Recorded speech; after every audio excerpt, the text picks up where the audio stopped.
Dr. Rakesh from USA, heartily, cordially welcome. It is very nice time, nice place, nice section today that we are appreciating our holy Indian motherland in the form of unity in diversity. It is well known, well said that our country is known by its varieties, adversities, diversities.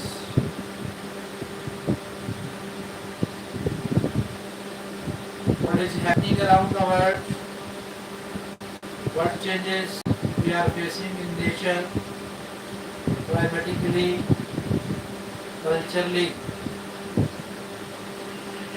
socially. We are going to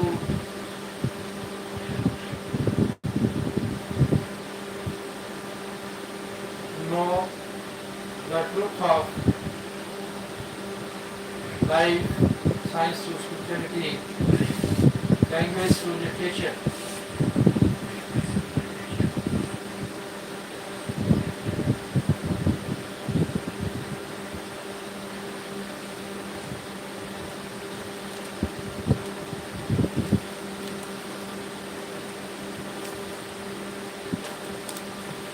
Nowadays, natural changes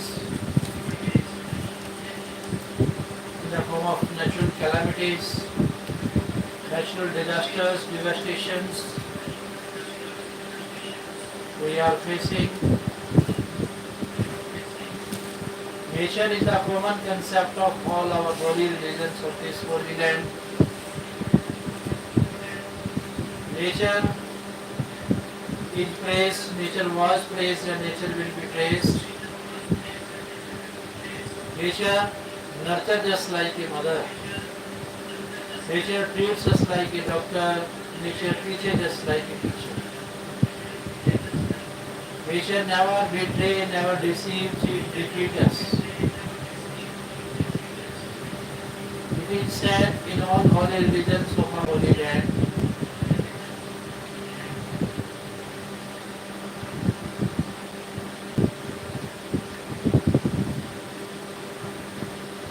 Valor killed as he bridge for Akshay in Vadodara.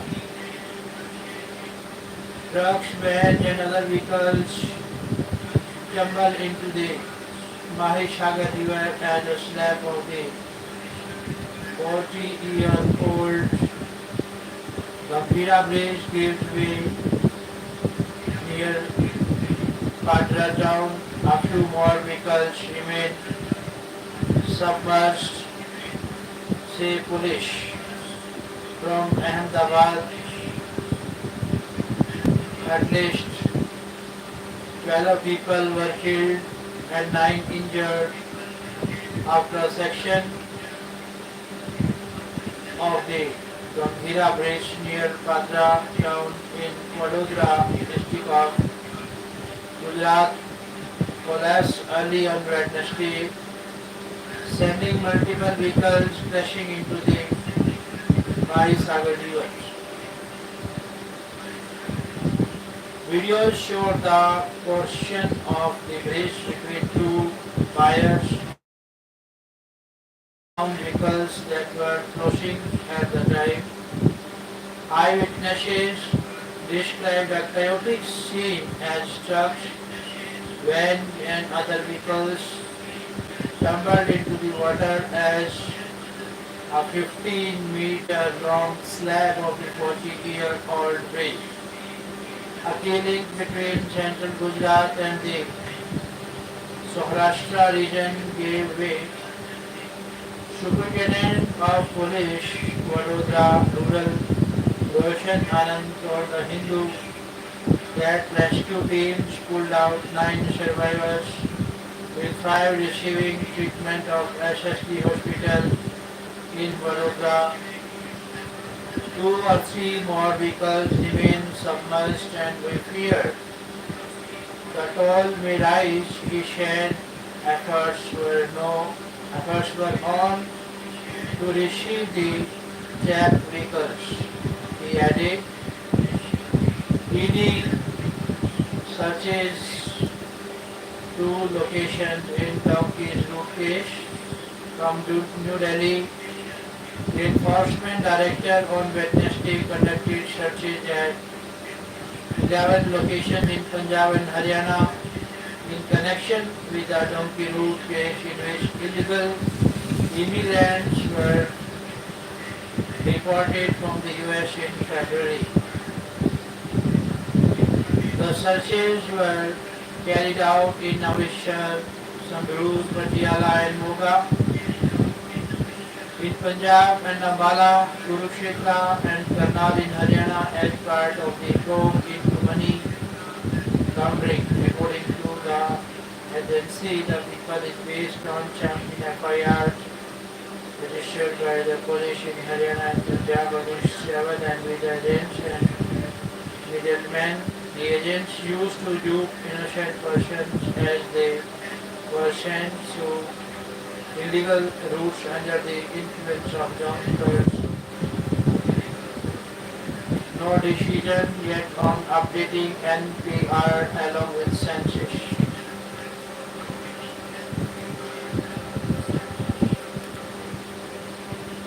The center has not yet decided whether to update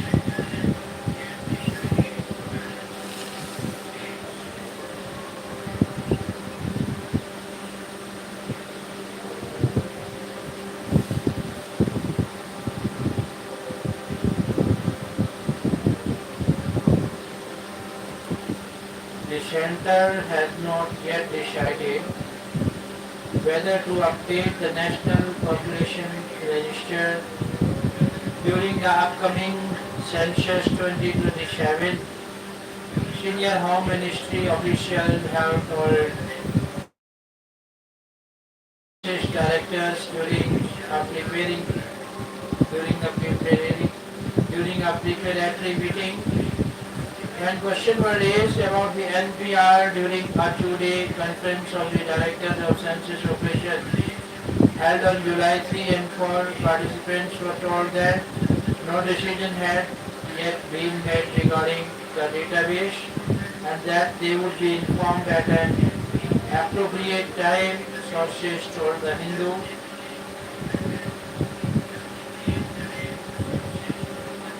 Migrant workers illegally detained in Odisha, TMC says from Kolkata.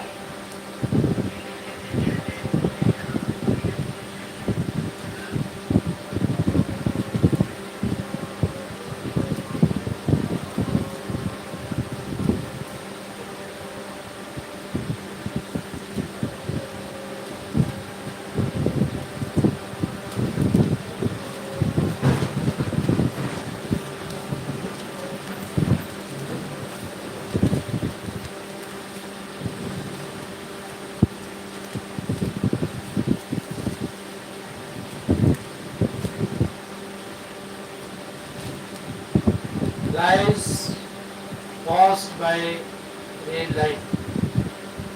Lies of over 5,000 families in Ernakulam, Idukki and Kottayam district in Kerala went off the track a quarter century ago as oil transactions which never took off except for the gentle gush of rainwater cascading through a crystal clear rivulet outside her window. Dashed home at Enkombu, a few meters from the Pala Koduk Bugha road, sits in total silence. More than 5,000 families were affected. The notifications are gone, but the consequences remain.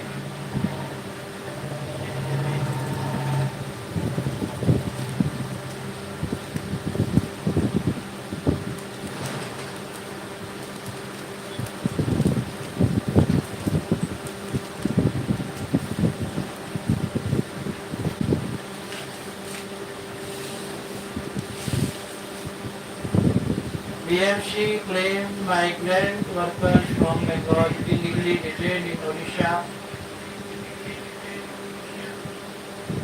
Odisha police say individuals under scrutiny lack valid documentation to establish their residency or citizenship. 25 of 444 people detained in Jalsuda district released. Document verification still underway. Wouldn't tolerate harassment, Bengal government says. High Court admits CBI appeal for increasing sentence of Lalu. CBI team visits homes of BJP men killed in Bengal violence. Proceeds of crime added to conversion case in UP.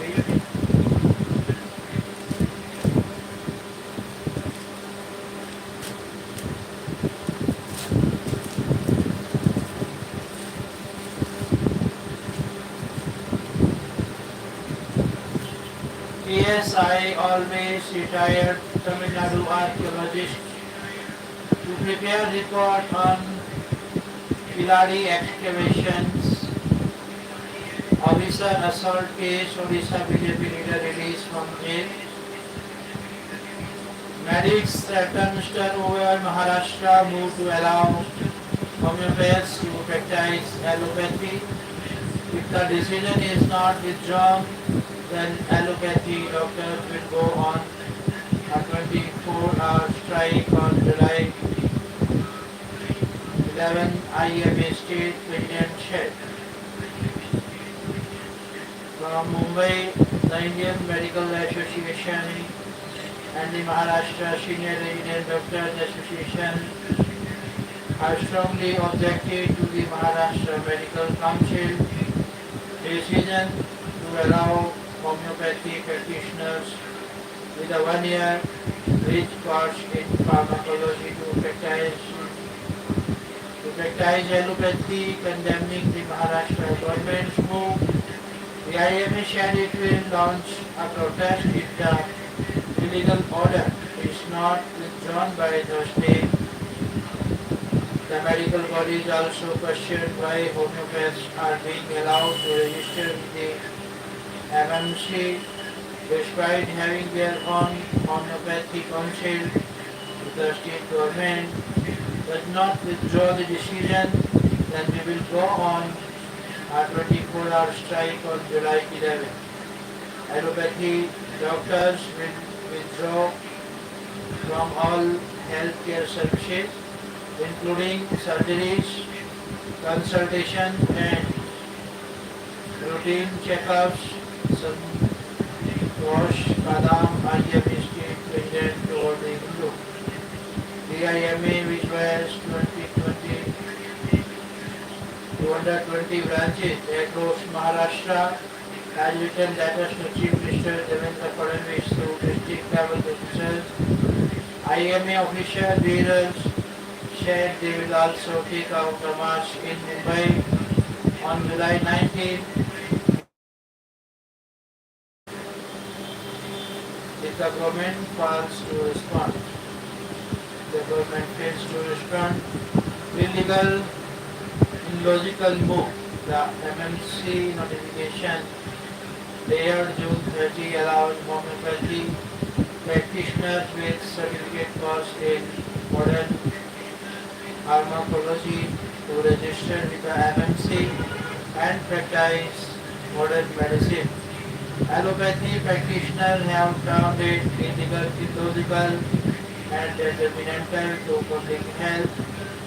The notification highlights amendments in the Maharashtra Homeopathy Practitioners Act and the Maharashtra Medical Council Act 1965, which allow maintaining a separate register for CCNP trained homeopaths to direct all CCNP qualified practitioners in practitioners to register with the MMC through its website from July 15.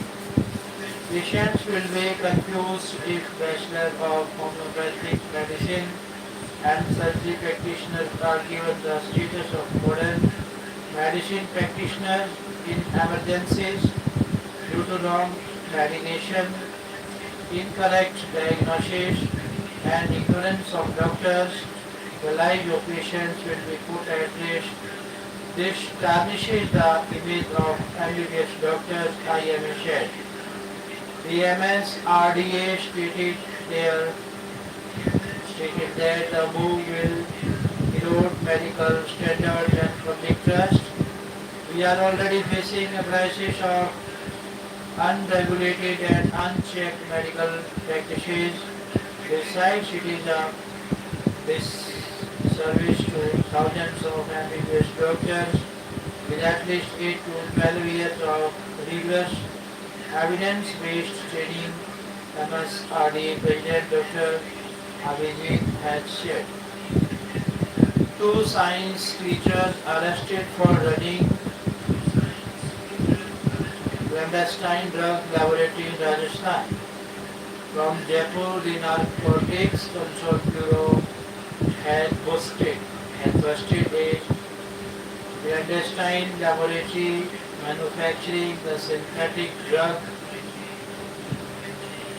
Methadone, also known as MD, in Rajasthan, Shri Ganganagar city.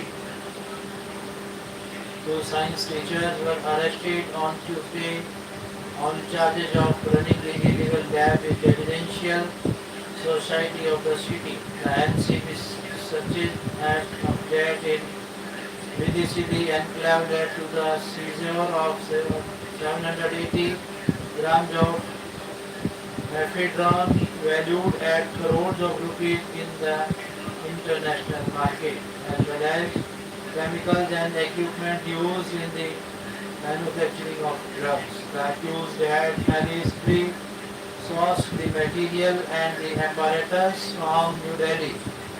Methadone is a synthetic stimulant drug in the catechin family, which gives a feeling of euphoria immediately after consumption, but is addictive and its continuous use causes serious psychological and health conditions. An NCB spokesperson said here that the accused arrested from the spot were a 35-year-old chemistry teacher at a private school and a 25-year-old science teacher at a government school. Both the accused, who are residents of Shri Ganganagar district, had taken the flat on rent about 2 months ago for setting up the clandestine laboratory. And for other accused, the Federal and Drugs Agency has launched investigation to find out the linkage of other accused involved in peddling of the drugs. The spokesperson said the seizure in Shri Ganganagar had exemplified the NCP's commitment to identify and bust fight against drug trafficking.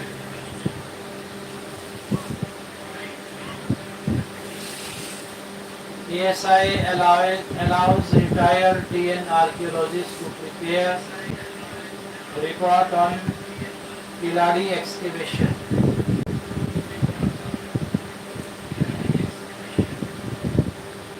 The Archaeological Survey of India has given permission to archaeologist T.S.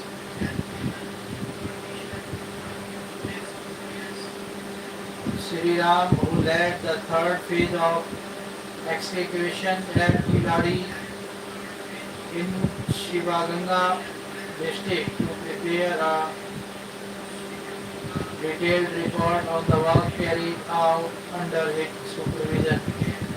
According to official sources in the ASI, the agency has permitted Mr. Shri Ram, who retired on 2019 to prepare reports on the third phase of excavation at Kiladi and one season of excavation at Kodumanal in Erode district, which he led. Speaking to the Hindu, Mr. Shri Ram confirmed that he had sought permission from the ASI to write the reports on excavation at Kiladi and Kodumanal. As I had retired, both reports were pending. I sought the approval of the ASI to access the material and prepare the reports. Since all the related materials are in Chennai, I'll begin preparing the report soon, he said.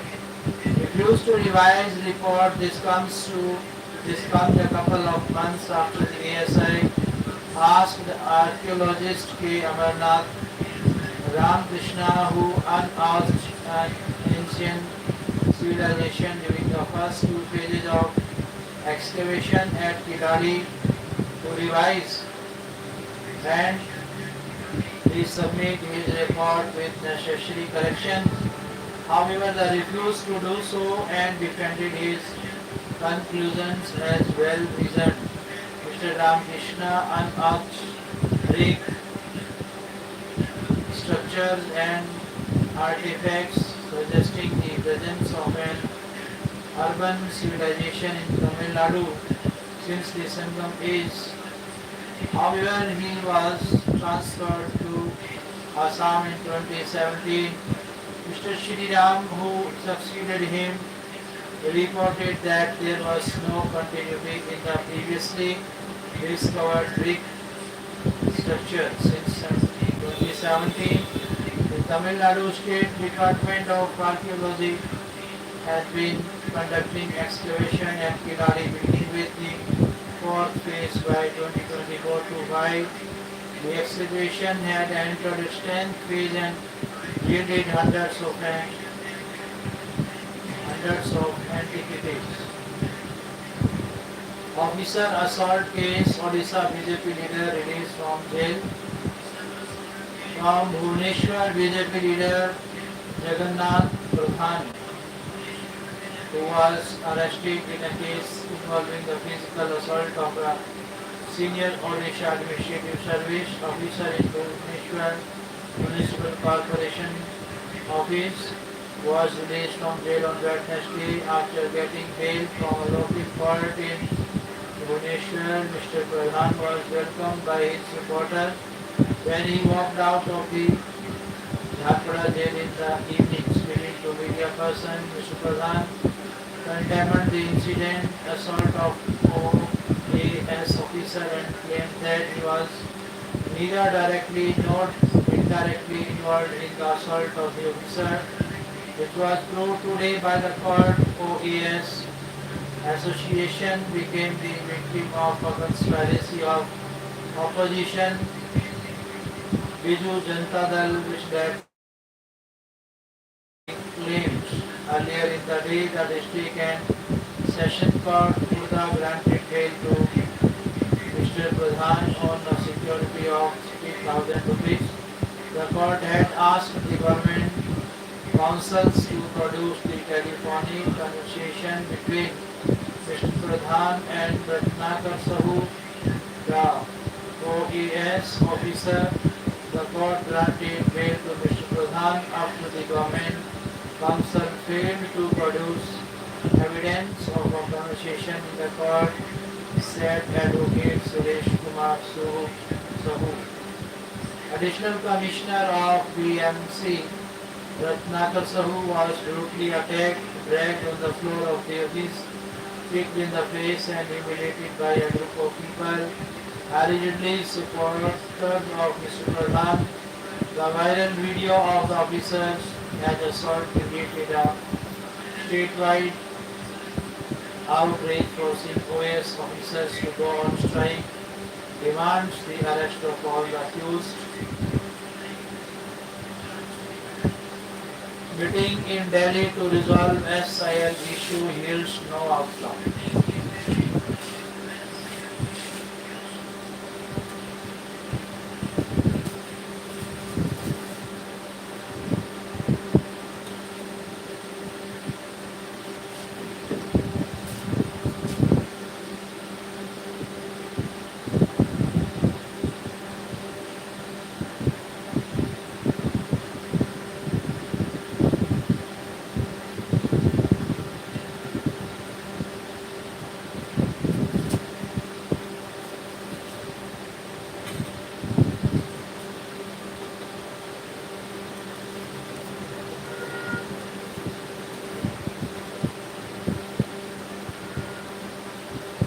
meetings in Delhi to resolve SYL issue yields no outcome.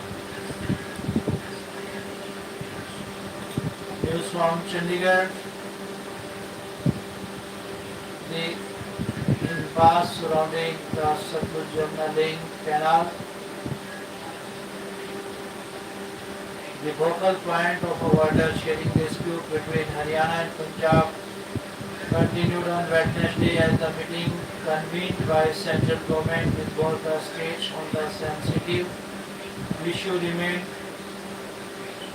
inconclusive. Union Minister of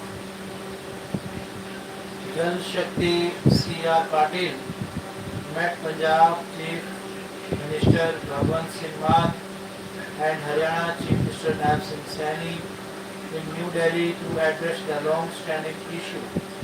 An official statement after meeting said that it was held in a cordial atmosphere and the discussion saw both states express their commitment to an early resolution. It was mutually agreed that the Chief Ministers will reconvene with the Union Ministers of Jal Shakti in early August to continue working towards an amicable solution. The statement added, like brothers Mr. Saini, talking to media person, said his Punjab counterpart also acknowledged that the SYL issue should be resolved as it has remained pending for far too long. Punjab and Haryana are like brothers, and even today they share a common space with mutual respect and harmony. The upcoming discussions in the next meeting are expected to lead to a better solution and yield positive results, he said.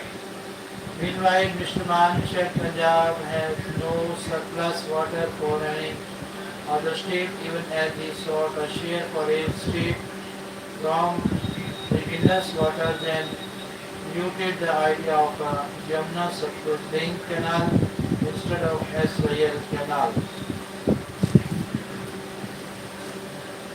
National strike turned into a total shutdown in Kerala.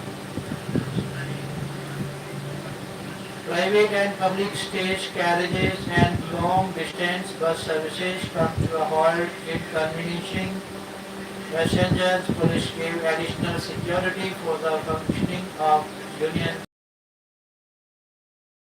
and private sector workers' unions in protest against the anti-labor policies of the union government. Assumed the proportion of a ban in Kerala on Wednesday. The strike was called by the joint platform of trade unions, which comprises 10 central trade unions along with independent All India sectional federations and associations. Private and public stage carriages and long distance bus services came to a halt, inconveniencing hundreds of passengers, including families with minor children who alighted at railway stations and airports in the state. Joint State Committee activists prevented the Kerala State Road Transport Corporation from operating even skeleton services. They also blocked interstate bus services and foreign movement, resulting in altercation with the police in many places. Auto rickshaws and taxis remain off the road, limiting the public ability to contact ride-hailing services. Lack of public transportation and the unavailability of the staff prompted universities to postpone examinations. Attendance was poor at public offices, despite the government declaring days on a day of non-attendance. Under the unionized bank employees worked off their jobs for the day, disrupting banking operations and commerce. Hotels remain closed. The majority of hotels and restaurants remain closed, with employees failing to report duty for duty, primarily due to a lack of transportation. Online food ordering and delivery were disrupted, with most restaurants remaining offline. The secretariat here was almost devoid of employees except senior secretaries. Ministers did not appear at their offices in support of this strike. The strike supporters exempted hospitals, milk distribution, medical stores, clinics and other essential services from the protest. However, a lack of transport impeded hundreds of outpatients from keeping their medical appointments. The tourism sector ground at a halt due to a lack of staff and allied services. However, trade unions exempted allied services. However, the trade union exempted the hospitality industry from the strike. Deserted markets, commerce came to a halt in major business centers cause of lorries carrying provisions and vegetables from other regions remain parked unattended. Rural Employment Guarantee Scheme beneficiaries supported the strike called by Central Trade Union except the BJP allied Bharatiya Mazdoor Sangh Union. Municipal workers and farmers organizations joined the strike. The state police gave additional security cover to union government institutions and escorted buses ferrying employees of the Indian Space Research Organization and the Vikram Sarabhai Space Center. Labour Minister V. Sivanputi told press persons that the strike was an existential fight to preserve hard-won workers' rights. The workers were protesting against the contractualization and casualization of the workforce, which was increasingly resulting in summary dismissals, extensive layoffs, workplace exploitation, and the privatization of public services and public sector units. Trade unions took out marches in support of the strike across Kerala.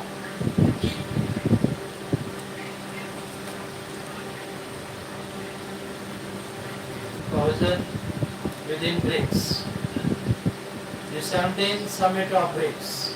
The 17th Summit of BRICS, emerging economies, which ended on Monday, came at a time when the organization was in the global spotlight.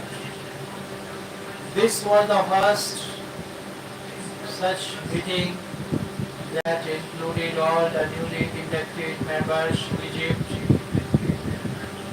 Ethiopia, the UAE, Iran and Indonesia. Saudi Arabia had not joined so far. It also followed the US Israel attacks on Iran's nuclear program and the escalation in Israel's bombardment of Gaza. This was the first summit since the 4-day India-Pakistan conflict in May, and also after the G7 summit in Canada.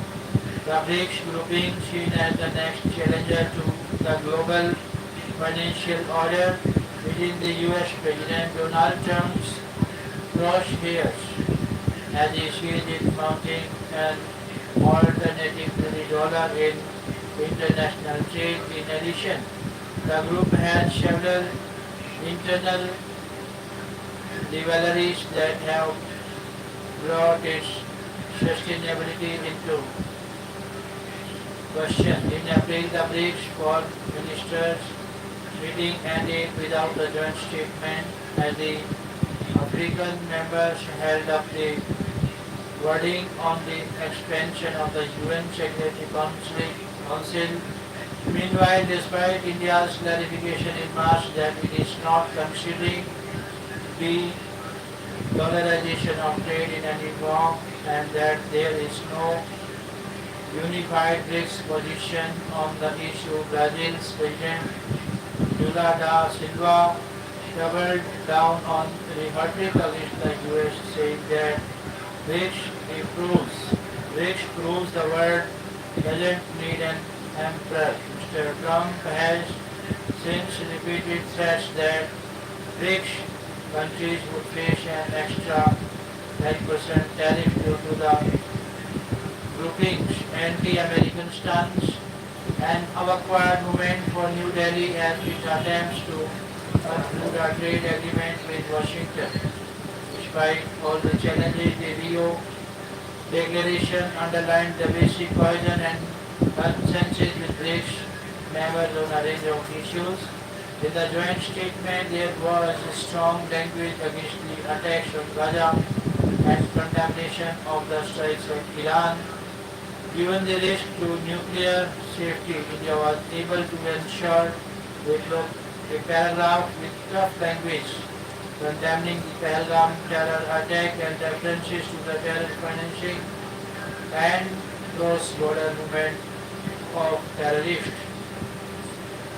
India and Brazil won endorsements of the whole grouping on playing a larger rule at the UN, including the Security Council. The absence of the Chinese and Russia presidents allowed more space for the non-G5 countries to promote a common vision for the global south, adding several important resolutions on energy security, climate change and reordering the WTO. The Rio Declaration also took a stern view of the USA's move on tariff as India prepares for its leadership of the BRICS grouping next year that now represents about half the global population, around 40% of the global GDP and a quarter of global trade.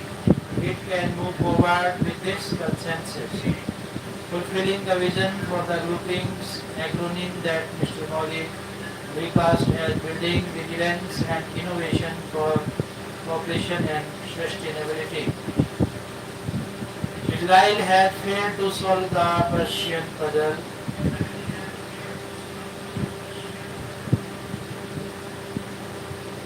The wedding of Star, king in the north and lord of Winterfell, along with his pregnant wife, his mother and most of his bannermen.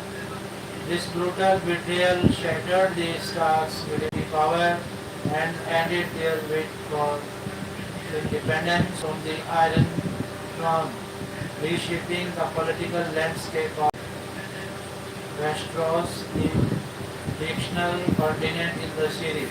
When Israeli fighter jets began bombing Iraq in the early hours of June 13, 2025, Israeli generals reportedly doubled a part of the operation as the Renwending appointed reference to what they wanted to achieve in the strike. Just take break this.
And custodial neutrality. Begin criminal justice reform. In the dark corners of police stations in Tamil Nadu, justice often dies before it is delivered. The recent custodial death of Ajit Kumar, a 27-year-old temple guard in Shiva Ganga, should shake the conscience of a British citizen. But tragically, his case is not an exception. It is part of a green pattern between 2021 and 2025. There have been a series of custodial deaths. Vignesh, a 25-year-old who was detained in Chennai in 2022, died within hours with his autopsy revealing multiple injuries. In 2024, Raja, a Dalit cook from Vilupuram, died in police custody after a petty theft allegation. His three children and wife still await compensation. A 30-year-old auto rickshaw driver in Tiruchi died of injuries in 2023 under suspicious circumstances, and now Ajit, whose autopsy revealed 44 wounds, severe burns and forced exposure to narcotics. His last words to his mother were haunting. I didn't speak. A normalization of the use of force.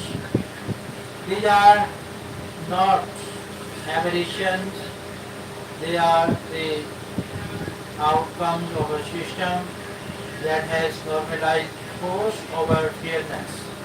But beyond the moral lies another fundamental concern. We are failing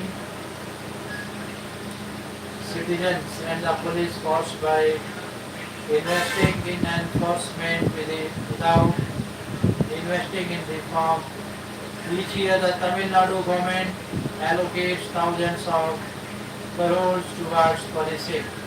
Yet how much of this goes into welfare, training and psychological care? A disappropriate amount is stress, trauma and moral ambiguity. Policing cannot merely be about control, it must be about conscience. Reforms to undertake a sensible relocation of the policing budget is long overdue. Even 5% of the current annual spend redirected towards setting up district level mental health units, mandatory quarterly counseling and refresher sensitization courses would result in exponentially better outcomes for detainees, for officers and for public trust. We pour money into veterans but ignore the cost of dysfunction. It is time to institutionalize mental wellness within law enforcement not as a luxury but as a necessity. Officers are human. They deal with domestic abuse causes in the morning, gang violence by afternoon, and politically flawed complaints by night. Without psychological support, that pressure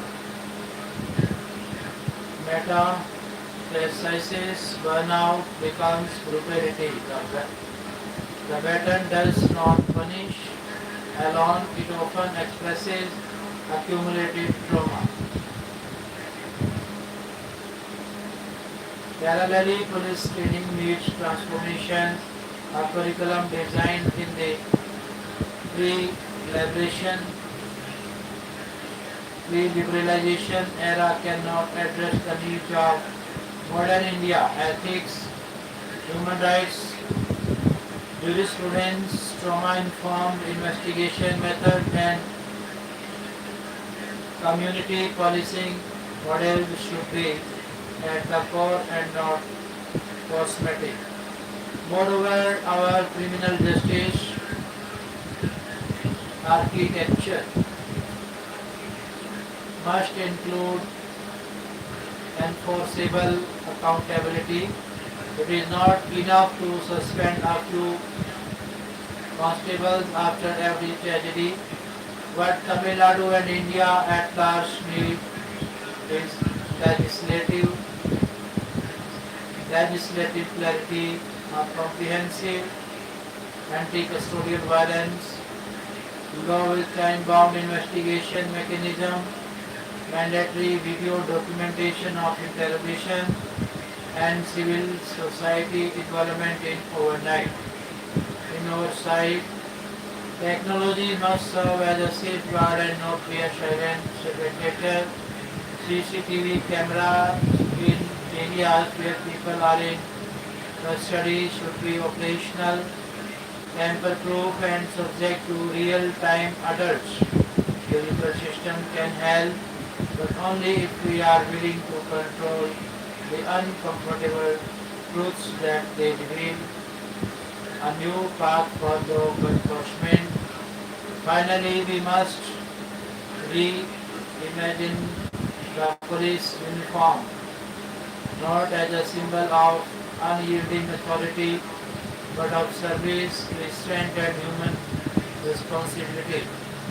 Ajit Kumar's death, like those of Vignesh Raja and so many others, tells us that power without empathy is violence by another name. To break this cycle, we must invest not just in policing but also in the emotional, ethical and structural reform of law enforcement. Until, they, until then, a pre-custodial death will not just mark the end of one life but also the failure of the state's moral contact with its people. The next young man to cry on, I didn't steal, before dying in silence. The time for justice is not post-mortem, it is policy and it is now. Death by negligence, the railway must ensure interlock gates at all manned level crossings.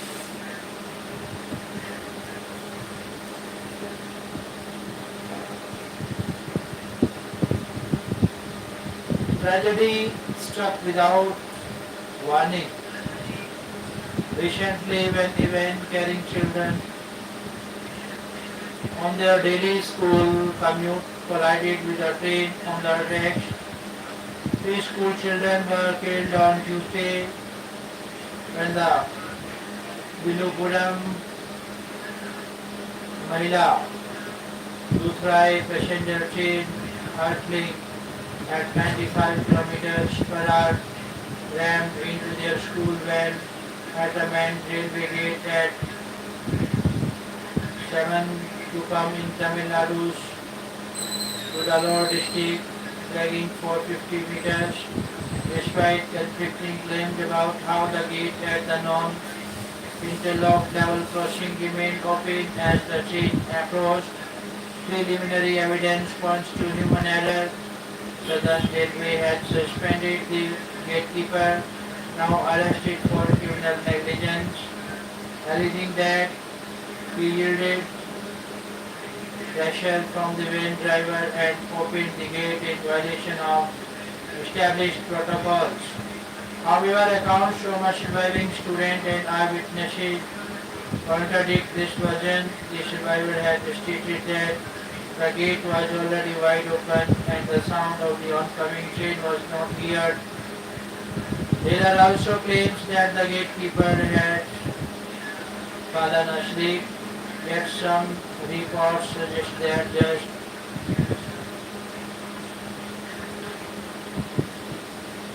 minutes before the collision, he had exchanged the secret private number with the station master, indicating the train's approach to Al-Pakam, a detail that may not be unverified in the inquiry.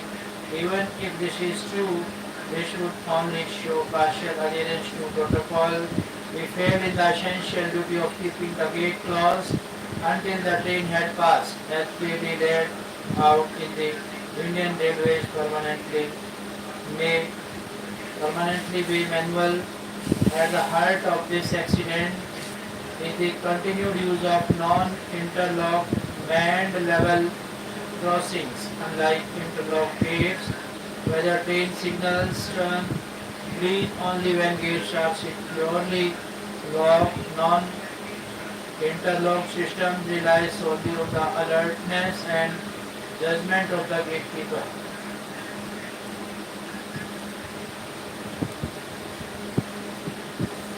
The end of humanity. The end of humanity. Recent poll conducted in 24 countries by the Pew Research Center reveals that Israel is very unpopular in most of these countries. The main exception is India, where just 29% of the respondents had an unfavorable view of Israel. A slightly higher proportion, 24%, had a favorable view and the rest had no view. Perhaps this was a biased sample where privileged sections of the population are overrepresented, but the popular sentiment may or may not be more critical of Israel among the underprivileged because they are not necessarily well informed on this issue. Clearly there is some passivity in the response of the Indian public to the horrific war crimes that are taking place in Gaza. India's support of Israel called, nearly announced and live streamed. Against this background, one would expect Israel to be very unpopular in India as elsewhere. One reason why it is not, judging from the private survey, may be that the Indian government has firmly sided with Israel in this conflict. The main reason is not far too seek. India depends heavily on Israel for military and surveillance technology. The two countries have deep commercial ties,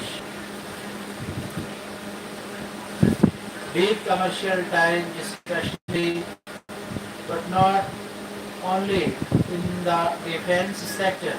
The Indian government has actively supported the Israel's assault on Gaza in many ways. For instance, by subsidizing joint ventures in the defense sector, sending Indian workers to Israel in replacement of Palestinian workers, casting an abstention vote in the several United Nations resolutions critical of Israel, and last but not least, suppressing public protest against Israel. With the government and the corporate sector on Israel's side, the mainstream media know better than to take the other side. The public is kept in the dark. Social media could help, but Gaza gets lost in a torrent of attention-seeking trivia. Some social media algorithms, notably Axis, are also likely to be biased against those critical of Israel or supporting of Palestine. Many X accounts, for instance, have been suspended after exposing uncomfortable truths about Gaza. Solidarity and selfishness. Meanwhile, the people of Gaza have been immensely inspiring examples of courage and solidarity. Hundreds of Palestinian journalists have risked their lives and often lose it to report the events. Doctors and nurses continue to treat the wounded even as bombs rain down in them. Relief workers work around the clock to provide people with the same balance of shelter and food. Ordinary civilians are helping each other to pull people or bodies from under the rubble. Recently, a mother who had lost all her children risked for life to fetch food for other children. It is another matter that the people of Gaza may start turning on each other soon as famine intensifies. In the last stage of a famine, people stop being able to see beyond their own hunger. The same mother who risked her life to feed hungry children may start snatching food from them. For all we know, the real purpose of Israel's blockade may be to incite Palestinians against each other. There is a sharp contrast between the spirit of solidarity in Gaza and the selfish behavior of the billionaires who recently took control of the United States, the world's richest and the most powerful country. As soon as they came to power, these billionaires started redesigning public policies and institutions in their own interest, or rather in the interest of their class, the super-rich Russian world first and foremost eroding, if not dismantling barriers to accumulate wealth, regulatory bodies, environmental safeguards, affirmative action, redistributive taxation, opposition, you name it. It also involved more imaginative projects such as taking over Greenland, raiding Ukraine's mineral resources and converting the Gaza Strip into a luxury resort. It is not an accident that values of compassion and solidarity are found in Gaza, while the opposite values prevail at the other extreme of the spectrum of power. The race for power is not particularly kind to those who are distracted by the demands of empathy or morality, nor it is surprising that greed and selfishness are celebrated in high place.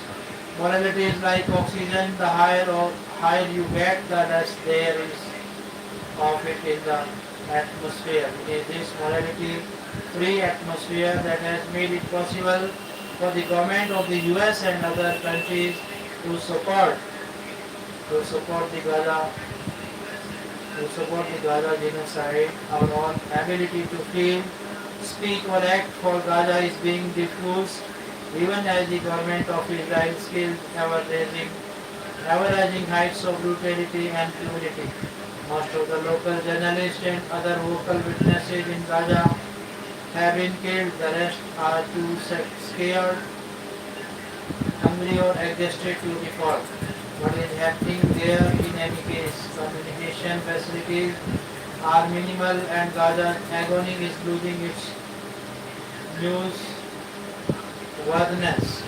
Darkness and silence prevail as Gaza descends into hell. If we do not come to our senses, this will be the end of humanity. Time to halt forceful acquisition of land.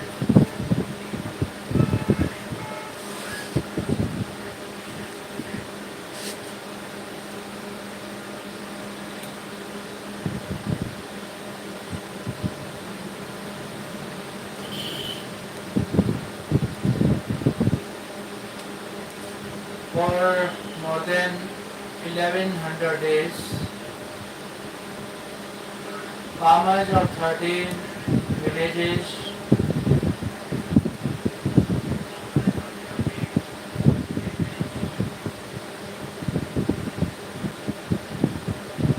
in Bengaluru rural district have been agitating against the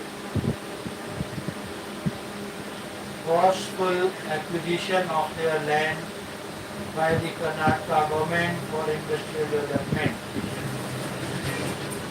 In 2022, the Basura's Bomai government modified 1777 acres of land for a proposed high-tech defense and aerospace park.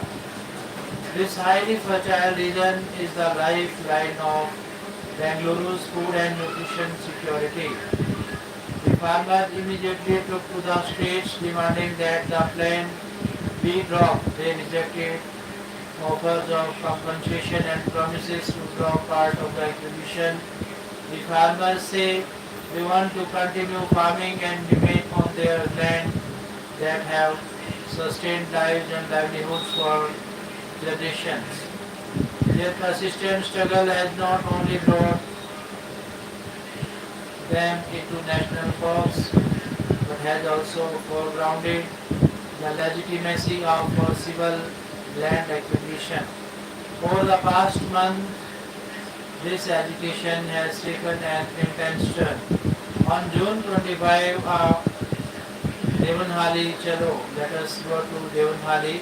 Program was organized and various farmers, trade unions, Dalit students and women's organization came together to show solidarity with the farmers. The use of police force in dispersing the protesters only intensified the agitation. Under the aegis of Sanyuk Morata, Karnataka facing intense pressure, Chief Minister Siddharth Surya was called a meeting on July 1st and requested time to take a decision. He argued that there were legal hurdles in going back on land acquisition. This is an exercise to this possible acquisition promised on the principle of eminent domain, which is a colonial relic and has no place in the democracy.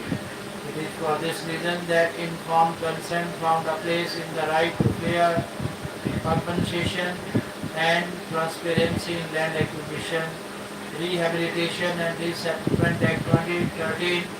However, despite this enactment, there are many state ex proportion laws that remain on the statute books. These are used indiscriminately to acquire people's lands despite several demands. The Karnataka government has shown no inclination to scrapping these laws. The lands of the Devonhali farmers have been acquired under one such way. The Karnataka Industrial Areas Development Act 1966 to date, lakhs of acres of agricultural land have been acquired under this statute for establishing industrial areas and for getting them to individual companies. There is overwhelming evidence that acres of acquired land are lying waste. The report of the Comptroller and Auditor General of India on the economic sector for the year ending March 2017 confirmed this. The disastrous nature of forcible acquisition stands exposed, yet the state government is yet to undertake a comprehensive review of the status of all acquired lands. The answer to the question of withdrawal from land acquisition proceedings can be found in the Karnataka Industrial Areas Development Act. Section 4 allows the state government to exclude acquired land at any time which deems necessary. This flows from the settled legal position that the state can exercise its power of withdrawal from land acquisition unilaterally.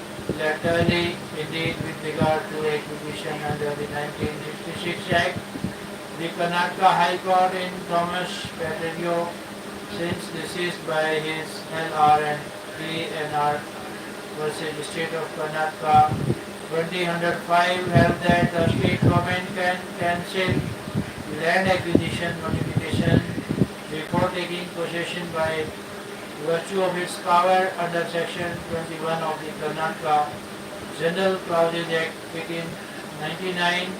The unambiguous position is that the state government can withdraw the Devonhali land from acquisition by cancelling the preliminary and final land acquisition notification. Incidentally, this is a power that successive state governments have exercised. Acquisition of hundreds of acres of notified lands was withdrawn on various counts, including farmers' resistance or the side. The Rama government has no real reason to seek time. Indeed, it must listen to the demand of the farmers and drop the land acquisition, else talk of democracy and social justice will remain hollow words. Delhi's refueling ban, simple policy, but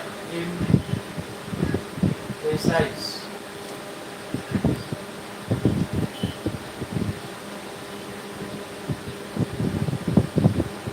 On July 1, 2025, Delhi launched a policy petrol vehicles older than 15 years and diesel vehicles older than 10 years were no longer allowed to refuel at city petrol stations.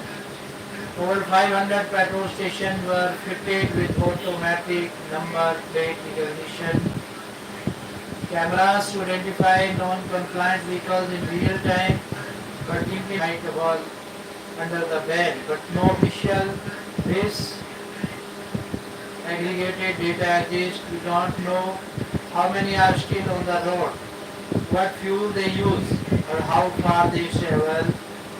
To independently assess the policy's potential, we analyze which legislation differs from the Vahan portal for 2002 to 2025, covering all of Delhi's regional transport officials. We cross-referenced this with a resale platform listening to estimate how many older vehicles are still active. Travel survey data helped model typical daily distances by vehicle age. For pollution estimates, we use emission factors for particulate matter from the Automotive Research Association of India, adjusted for Bharat stage norms. Our findings show that only 8% of Delhi's current vehicle fleet are covered by the fuel restriction. Special IT squads to study posh houses. Madras Urban Railways.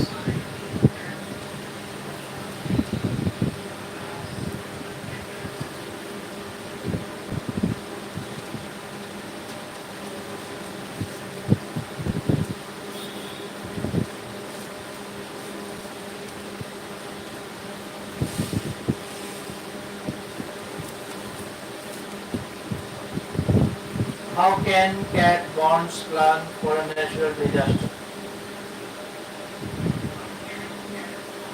How do catastrophe bonds operate? Who issues and sponsors them? Why should a financial investor add catastrophe risk to their portfolio? Can cat bonds offer financial relief during extreme weather events?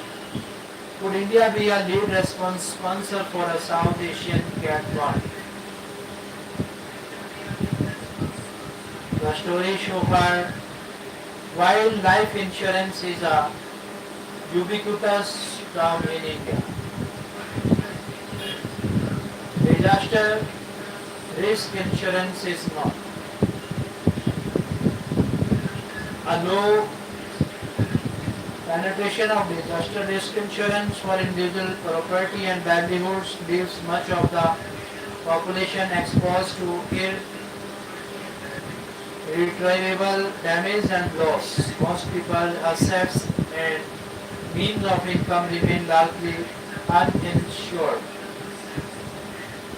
Globally, after the hurricanes of the date 1990 in the US, when even reinsurers suffered losses, catastrophe risk was farmed out to financial markets through catastrophe bonds. What is a cat bond? What is a cat bond? Cat bonds are a unique hybrid insurance-backed financial product that transform insurance cover into a tradable security.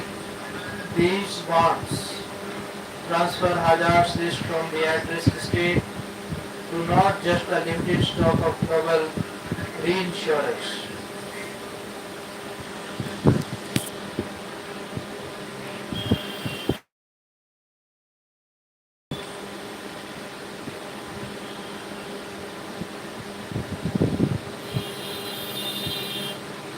But to deep-pocketed global financial markets through securitization, opening up a much larger quantum of funds for post-disaster relief and reconstruction.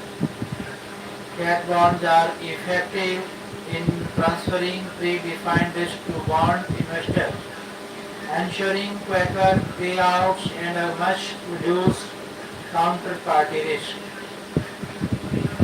Players that create cat bonds are Swan Nation, which sponsor the bond and pay the premium, with the principal being the sum insured.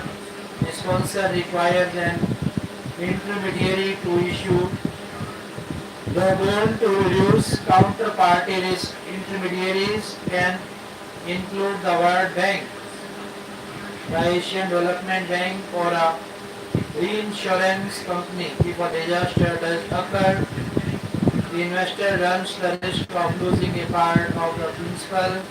A key reason for higher coupon rates of such bonds compared to regular debt instruments, there is much variation in coupon rates for a cat bond depending on the risk. Earthquakes garner lower premiums as low as 1 to 2% compared to hurricanes or cyclones. Are cat bonds profitable? Nobel Prize winner Harry Markowitz had famously stated that risk diversification is truly the only free lunch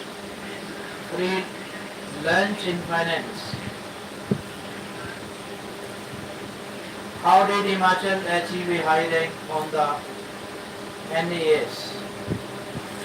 The story so far with the National Achievement Survey 2025 results were released on July 2. You expected Himachal Pradesh, which ranked at a modest 21st place in 2021, to leap into the top 5, while Punjab and Kerala retained their leading position. It was Himachal's 16th rank jump that generated headlines.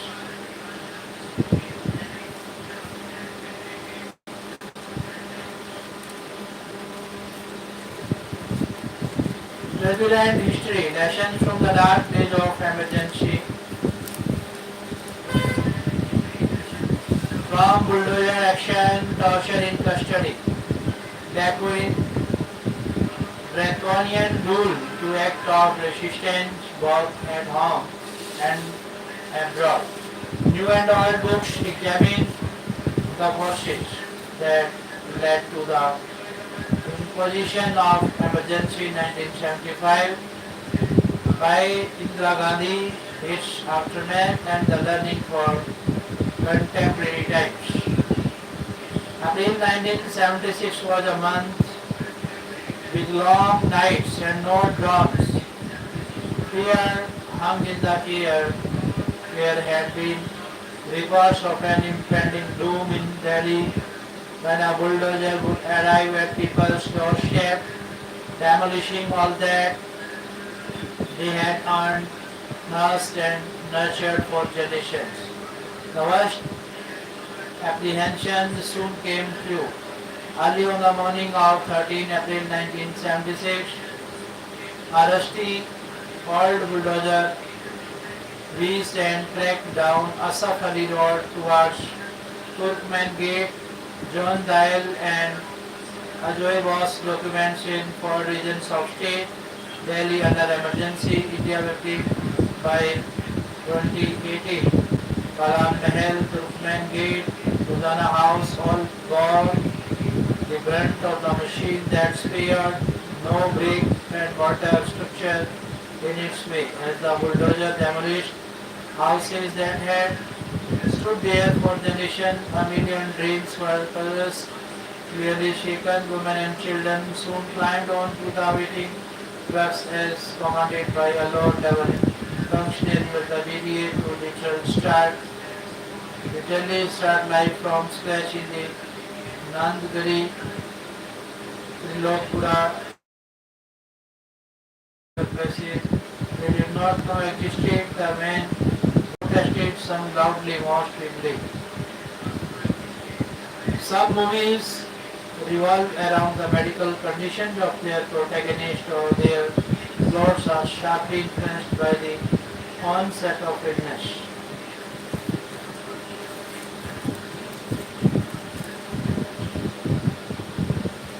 know your English. You look terrible. Are you feeling okay?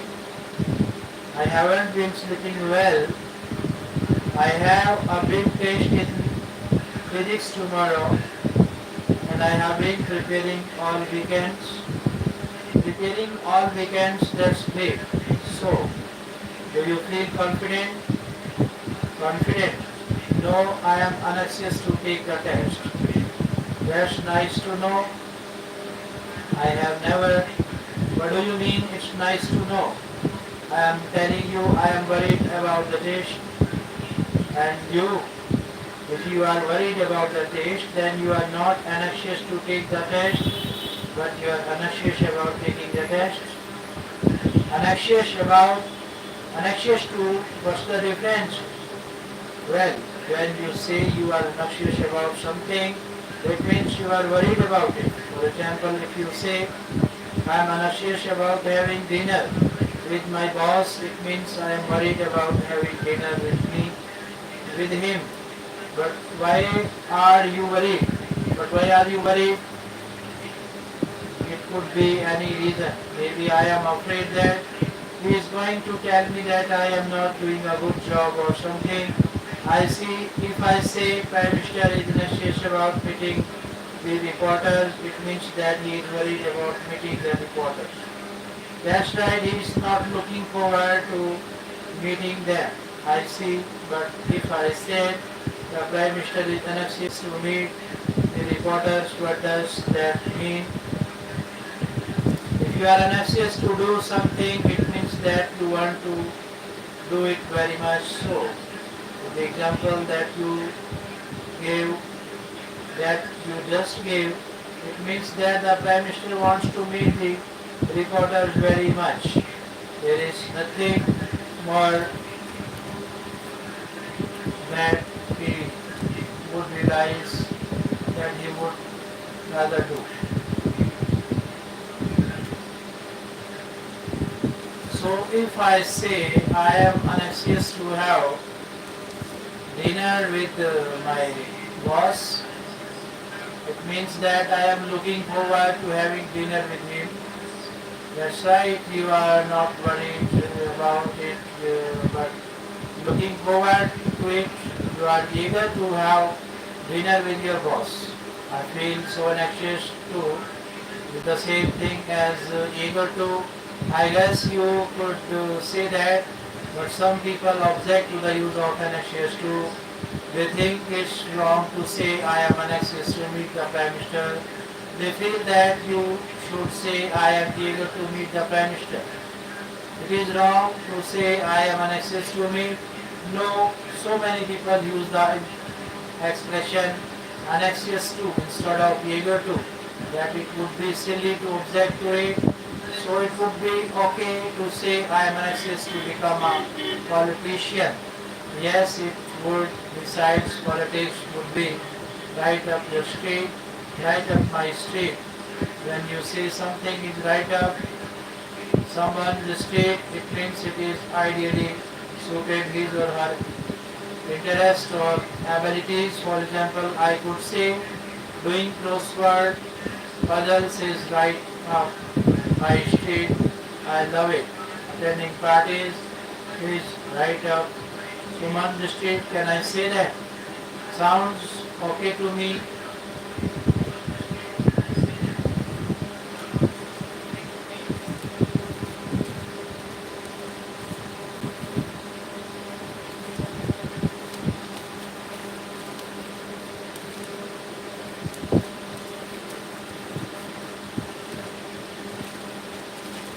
Let us take break, please.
two pilots killed in third Jaguar jet crash this year. IAF orders probe into incident. Trainer aircraft faced technical malfunction, forcing pilots to crash in field in Rajasthan, say officials. IAF involves only. Air Force still operating 20 Jaguars. 6 members of radical Manipur outfit held for attack on police. Supreme Court initiates suo motu case on ED summons to lawyers for advising their clients. 3 judges bench led by CCI to hear arguments on first working day after vacation, July 14. The Supreme Court has taken suo motu case of the summons issued by the Directorate of Enforcement to senior advocates for their legal advice to clients. The case is listed for hearing before a 3 judges bench of Chief Justice B.R. Gavai, Justice Vinod K. Chandran and N.V. Anjaria on July 14. Now, first working after summer vacations, chilling effect. The top courts bar associations had earlier written to Chief Justice Gavai on the chilling effect. The summons had on the independence of the legal profession and eventually the entire justice administration process. Senior advocates Arvind Dattar and Pratap Venugopal had recently received ED summons for their professional advice to a client. The ED had later withdrawn the summons. On June 25, the top court had deprecated investigating agencies for directly summoning lawyers in relation to professional advice or help provided to their clients, saying the practice would imperil the autonomy of the legal profession. The court at the time was dealing with the petition of a Gujarat-based advocate who was summoned by the police after securing bail for his client in a loan dispute case. The High Court had stated the summons. This is not just about one lawyer, it is about protecting the legal system. Such summons are prima facie intendable, the court had noted. What is at stake is the efficacy of the administration of justice and the capacity of the lawyers to scientistly and more importantly fearlessly discharge their professional duties. The bench headed by Justice K.V. Vishwanathan had observed. The court had further framed 2 questions to consider, including whether probe agencies could directly summon and question lawyers on the professional advice rendered to their clients, even if the role of an individual was more than that of a lawyer. The court had asked if agencies would issue summons or should there be some judicial oversight. Against the division of electoral laws today, from New Delhi, Supreme Court bench of Justices Sudhanshu Dhuria and Joymala Bagchi is scheduled on July 10 to hear arguments for and against the special intensive revision of the electoral laws underway in poll-bound Bihar and to decide if the drive initiated by Election Commission fails to be stayed for the time being. Over 10 petitions filed by opposition leaders, activists, NGOs and lawyers have been listed before the bench, which had agreed on Monday to urgently list the case on July 10. The petitions listed for hearing and challenging the SIR include one by Trinamool Congress MP Mahua Moitra Congress leader KC Venugopal Rashtriya Janata Dal and Manoj Jha, activist Yogendra Yadav and Arshad, as well as the NGO, the Association for Democratic Reforms and People's Union for Civil Liberty. The court has listed a petition filed by Advocate Ashwini Kumar Upadhyay supporting the SIR petition. We have argued that an interim order from the apex court stating the June 24 notification announcing the SIR was necessary as crores of voters were put on tight days to produce documents to prove their domicile or face the prospect of disenfranchisement. The petitioners contended that the SIR process violated the provisions of the Representation of the People Act 1950 and Rule 21K of the Registration of Electors Rule 1960. The petitioners variously argued that the SIR shifted the norms of being on the voters list from the state to the citizens. Mr. Upadhyay, on the other hand, voted for the periodic conduct of SIRs of electoral rolls across the country. PROs empowered to decide voter inclusion in absence of documents, EC says. Over 25 crore workers joined the strike, say central trade unions. Leaders of trade unions say key sectors such as power, mines, minerals, so-called ports, public transport were affected. The strike saw active participation from different sections of society. Leaders say that this marks the beginning of a prolonged battle to Delhi. More than 25 crore workers participated in the nationwide general strike on Wednesday against the policies of the union government, particularly for scrapping the 4 labour codes, the platform of 10 central trade unions. CTUs said the leaders of the unions addressing a workers' rally here said key sectors such as power, mines, minerals, coal, ports and public transport were affected.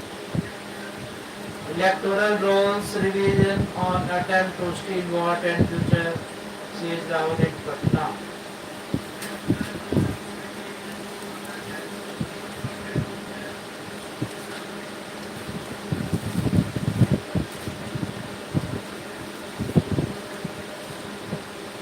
Dialogue, not dominance, is key for equitable future, Prime Minister says. India and Namibia will share growth and deeper ties. By power but by partnership, not by dominance but by dialogue, not by exclusion but by equity, Mr. Modi shared. The Prime Minister said that India was ready to expand its cooperation with Africa in defense and security. Our development partnership in Africa is worth over $12 billion, but its real value is in the shared growth and shared purpose. We continue to build local skills, create local jobs, and support local innovation, he said. In his address, Mr. Modi highlighted the strong historical and cultural ties between India and Namibia. India attaches great importance to its historic relation with Namibia. He said India and Namibia have a powerful story of cooperation, conservation and compassion, highlighting India's cheetah reintroduction program and its readiness to supply Namibia with a radiotherapy machine. We are excited to support the next generation of Namibia scientists, doctors and leaders, Mr. Modi said.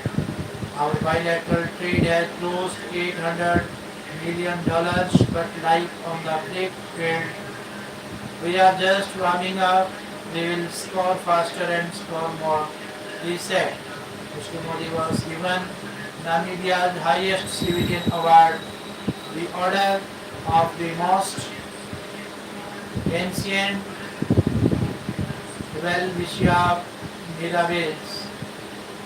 He said Namibia's Welwishia, after which this award is named, is not an ordinary plant. It is like an elder in the household, one who has witnessed the passage of time. It symbolizes Namibia's struggle, courage, and a culture. The award stands as a witness to the unbreakable friendship between India and Namibia, he added. The Prime Minister held talks with Namibia President Netumbo Nandi-Ndaitwah.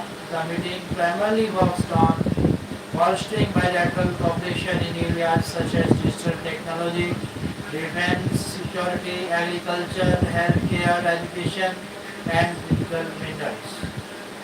Namibia will roll out the Unified Payments and Interface later this year. India and Namibia linked a memorandum of understanding on setting up an entrepreneurship development center in Namibia and another pact on cooperation in the field of health and medicine.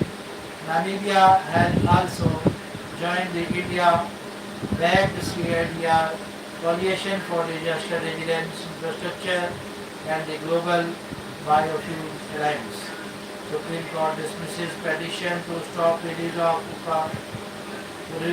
Udaipur files. CBI extradites accused from US into a 302 crore case. Panel grills Air India DGCA on safety and manpower. Shukla turned farmer in space. Grows fenugreek ground.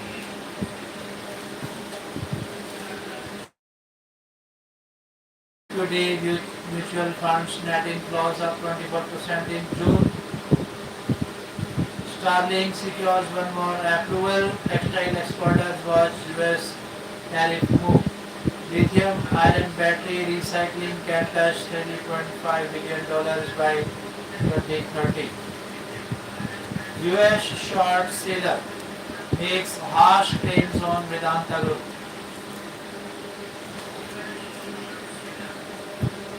From Mumbai, a US short seller, Viceroy Research has flung allegations at Anil Agarwal on Vedanta Group, calling Vedanta Resources a parasite and a financial zombie. It listed subsidiary Vedanta Limited, a dying host. India Origin Khan named new COO of Apple Inclusive.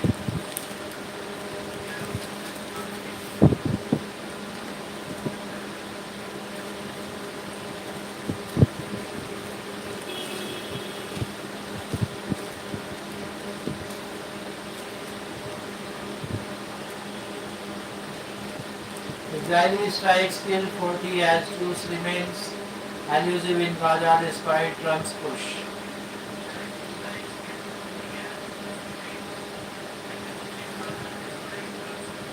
No breakthrough on ceasefire despite the second day of talks between the US President and visiting Israel PM Benjamin Netanyahu.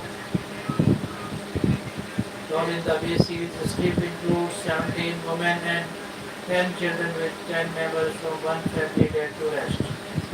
Russia launches 728 drones at Ukraine after Trump's move. Page suggests Hasina ordered deadly crackdown. French police raid far-right party office in finance investigation. Biden doctor refuses to cooperation in health fraud. This is all about English news today.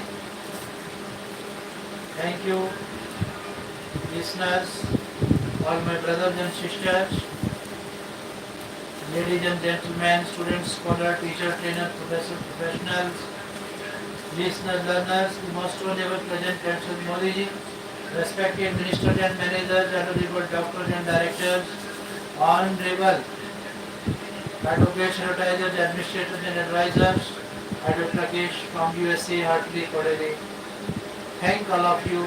I thank all the personalities, dignitaries. Thank you. Nice to see you. Nice to talk to you. Thank you.